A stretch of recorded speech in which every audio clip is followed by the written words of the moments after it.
Hello friends. Fireman, jail warder, यौम आरक्षी हुसवार भर्ती परीक्षा 2020 तो 2020 का 2021 सामान्य ज्ञान हिंदी। तो हमने पहला पार्ट वीडियो आपको प्रोवाइड कर दिया था, तो अब हम बनाने जा रहे हैं पार्ट नंबर 2। तो पार्ट नंबर 1 का वीडियो जो हुआ था वो हुआ था हमारा भाज्य और अभाज्य संख्या तक।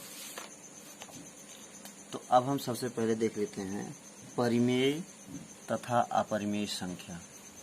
परिमेय संख्या को बोलते हैं रेशनल नंबर। क्या बोलते हैं? Rational number. ऐसी संख्या जिन्हें p बाई क्यू के रूप में प्रदर्शित किया जा सकता है, जहां p तथा q पूर्णांक हों, q नॉट इक्वल टू 0 परिमेय संख्या कहलाती है। कहने का मतलब जैसे 2/3 ये परिमेय संख्या है, -2/3 ये भी परिमेय संख्या है, लेकिन नीचे 0 नहीं होना चाहिए। यह एक परिमेय संख्या नहीं है। यही परिमेय संख्या नहीं, और रूट में कोई संख्या जो बाहर ना निकले वह भी नहीं होना चाहिए। ये अपरिमेय संख्या है। तो चलिए अब हम बात करते हैं अपरिमेय संख्या की। ऐसी संख्या जिन्हें p बाई क्यू के रूप में प्रदर्शित नहीं किया जा सकता है, जहाँ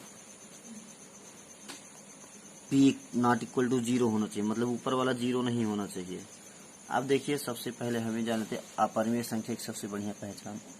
रूट में ऐसी संख्या जो बाहर ना निकले। 0.35678 कहने का मतलब ये है, दशमलव में ऐसी संख्या जिसमें ना तो पुनरावृत्ति मतलब यही संख्या फिर आना शुरू हो जाए, ना तो अंकों की पुनरावृत्ति हो, और ना ही इंडिंग हो। इंडिंग मतलब समाप्ति।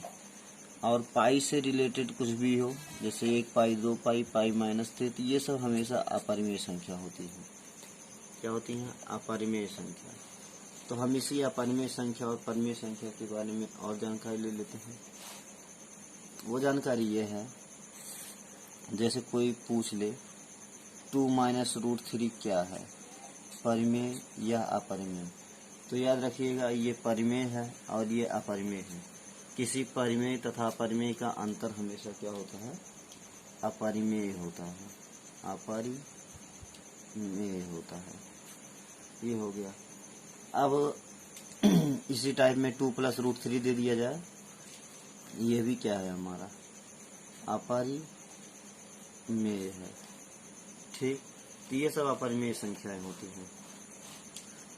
कुछ क्वेश्चन देख लीजिए। कुछ क्वेश्चन में जैसे पाई से रिलेटेड पाई 1 है, बार बार पूछा जाता सभी एग्जाम में, पाई 1 है, तो यहाँ रहेगा परिमेय, यहाँ रहेगा अपरिमेय। तो इसी प्रकार से ऑप्शन दिए रहेंगे। तो याद रखिएगा, पाई जो है अपरिमेय संख्या है। और पाई से रिलेटेड कुछ भी हो, जैसे पाई -3 हो, यह भी अपरिमेय संख्या है। 2 पाई है, यह भी अपरिमेय संख्या है। तो पाई से संबंधित कुछ भी हो। चलिए हम विभाज्यता रूल पढ़ते हैं, विभाज्यता नियम पढ़ते हैं, डिविजिबिलिटी रूल जिसे बोलते हैं। तो अगर बात हम 2 की करें, तो पीछे पढ़ा भी दिए। अगर बात हम 2 की करें, जैसे कोई संख्या ये कोई पूछ ले, बताइए 2 से कटेगा या नहीं, तो यही लास्ट डिजिट आपको देखना है। अगर 0 है, ये 2 है, 4 है, 6 है, 8 है, तो वह संख्या 2 से पूर्णतः विभाज्य होती है। अब बात अगर हम 3 की करें, 3 का रूल, तो सबसे पहले इसे जोड़ लेते हैं। 8 3 11, 5 16, 1 17। यह संख्या 3 से कटेगी नहीं, अतः यह 3 से विभाज्य नहीं है। 6 3 3 9, 9 3 12, 3 15, 6 21, 21 जो है 3 से कटेगा, इसलिए यह 3 से विभाज्य है।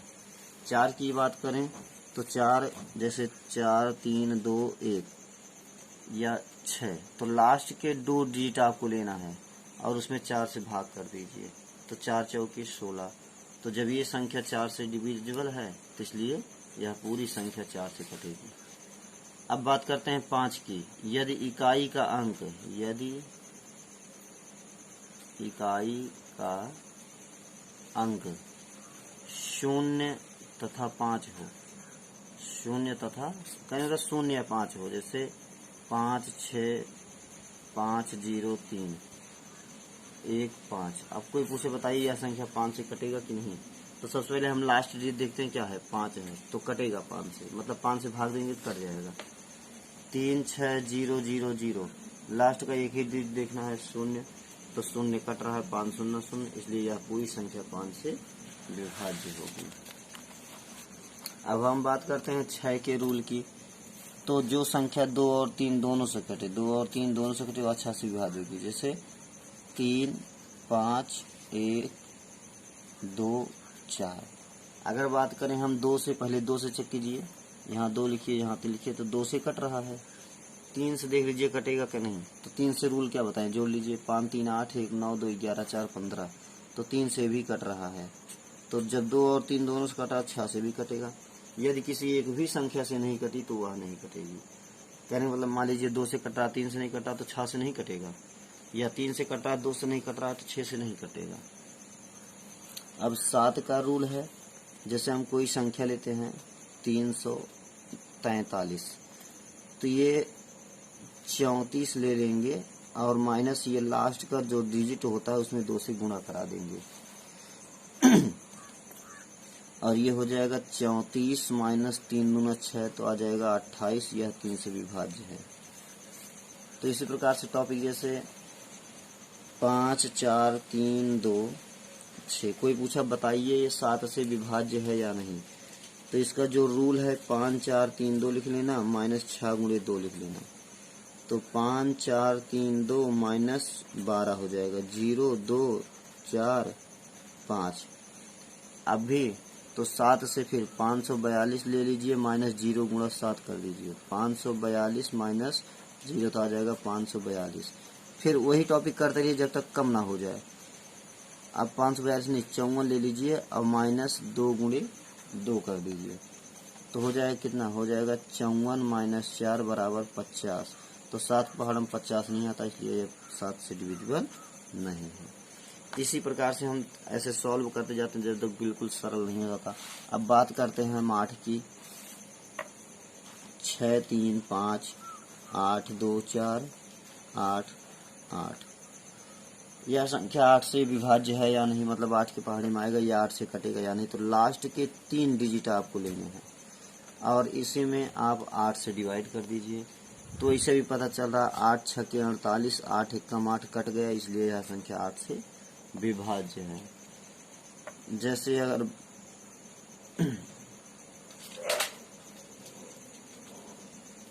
बात इस संख्या की करें तो लास्ट का 3 डिजिट ले लीजिए, 8 से डिवाइड कर दीजिए,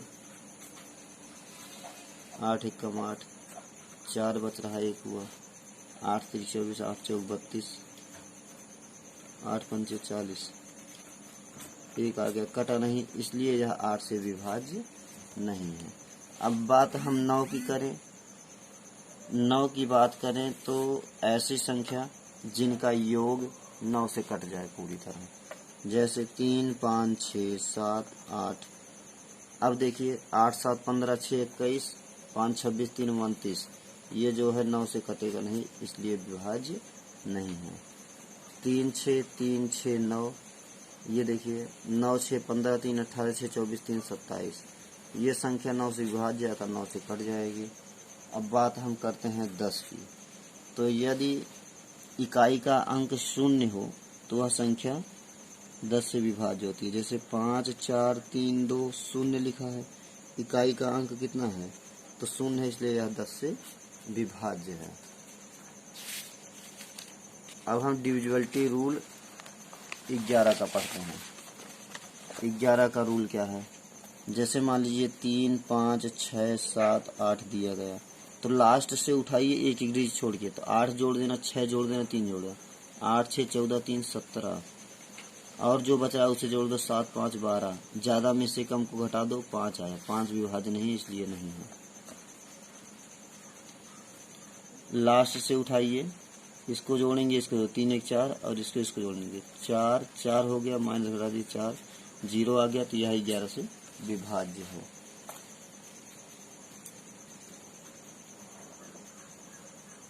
तो 5 5 को जोड़ लीजिए, 5 5 10 5 15, और जो बच रहे हैं उनको जोड़िए 10, 5 15 घटा दीजिए, कितना आ जाएगा 0। यह भी 5 से 11 से विभाज्य है। अब बात आती है 12 की, तो जो संख्या 4 और 3 से विभाज्य होगी वही संख्या 12 से विभाज्य होगी। जैसे हम बात करते हैं 1728 की, यह संख्या 12 से विभाज्य है या नहीं। तो देखिए सबसे पहले हम क्या बोले कि जो 4 से कटे और 3 से कटे, तो 4 से क्या रूल पढ़े थे, लास्ट का 2 जी, 4 7 28 कट गया। 3 का क्या रूल पढ़े हैं, जोड़ दे, 8 2 10 7 17 1 18, तो यह संख्या 12 से विभाज्य है। इसी प्रकार से हम चेक करते हैं। तो अब इस बुक में अगर देखा जाए तो विभाज्यता रूल हमारा खत्म हो गया, लेकिन एक बार इसे फास्टली हम रिपीट कर लेते हैं। 2 से विभाज्य है किसी संख्या में इकाई का अंक 0 या सम हो, सम मतलब 4 6 8 ये सब हो, तो वह संख्या हमेशा विभाज्य होती है। 3 से यदि किसी अंकों का योग विभाज्य हो तो वह विभाज्य है। 4 से अंतिम के 2 अंक 4 से विभाज्य हो। 5 से इकाई का अंक 0 या 5 हो। 6 से 2 और 3 से कटे तो 6 से कटेगी। 7 से यदि किसी संख्या के अंतिम अंक मतलब वही जो दोगुना कर रहे थे। अब बात करते हैं 8 का, तो अंतिम के 3 अंक। 9 की बात करें तो अंकों का योग। 10 की बात करें तो इकाई का अंक 0 होना चाहिए, सिर्फ एक ही 0। 11 की बात करें तो सम प्लेस का ऐड कर लीजिए और ऑड प्लेस का ऐड कर लीजिए। अब बात करते हैं भाग की क्रिया। तो भाग की क्रिया ये है, तो इसी को हम बोलते हैं भाज्य, इसको बोलते हैं भाजक, इसको बोलते हैं भागफल और इसे बोलते हैं शेषफल। तो भाज्य बराबर कहने मतलब ये बीच वाला बराबर,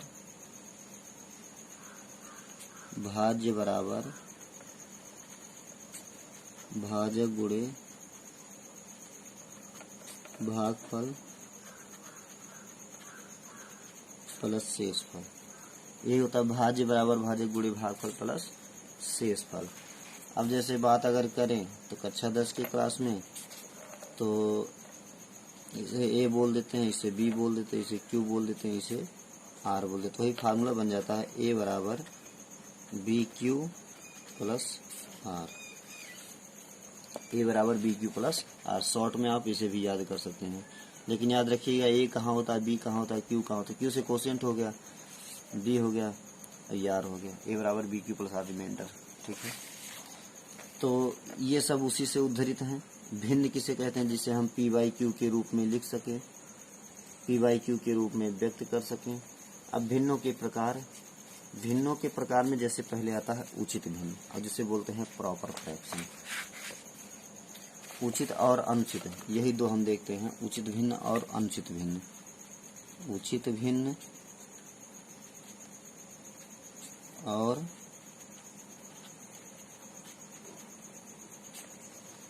अनुचित भिन्न। Proper fraction, improper fraction.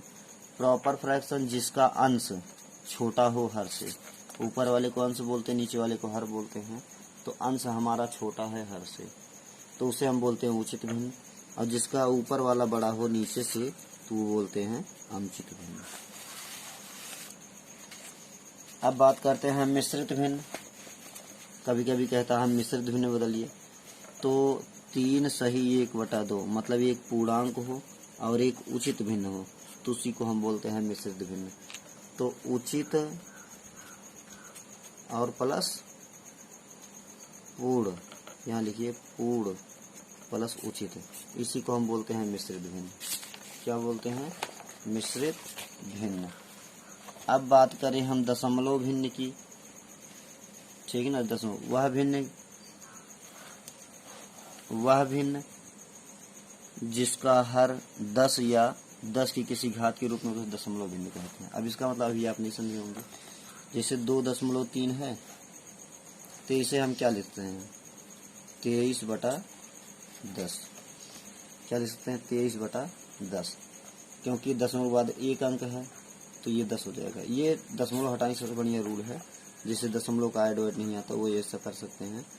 जैसे मान लीजिए 235 356 है, तो अब हमें इसे दशमलव मान लीजिए यहाँ लिखा है तो हम परिभाषित करना चाहते हैं तो जिसका हर जो है 10 की घात के रूप में हो, ये हो जाएगा 2356 और बटा 10 की घात 2, क्योंकि 2 अंक है या 100 समझ लेते हैं तो ये हो गया 10, 100, 1000 इस प्रकार से हो। अब पुनरावृत्त दशमलव भिन्न, जिसमें अंकों की पुनरावृत्ति होंगे, जैसे 0.6666 ये होता है, ऐसे ऐसे डिवाइड आते तो जो अक्सर करते ही नहीं हैं। तो इसे हम एक चीज़ और समझ लीजिए, जहाँ से रिपीटेशन शुरू होता है उसे हम रिपीट के रूप में भी लिख सकते हैं 0.6000। जैसे कोई हम डिवाइड कर रहे हैं और उसमें हमारा रहा 0.155555 डॉट डॉट डॉट, तो हो जाएगा इसका आंसर 0.15। तो बार सिर्फ 5 पर लगाना, क्योंकि 5 की पुनरावृत्ति हो रही है।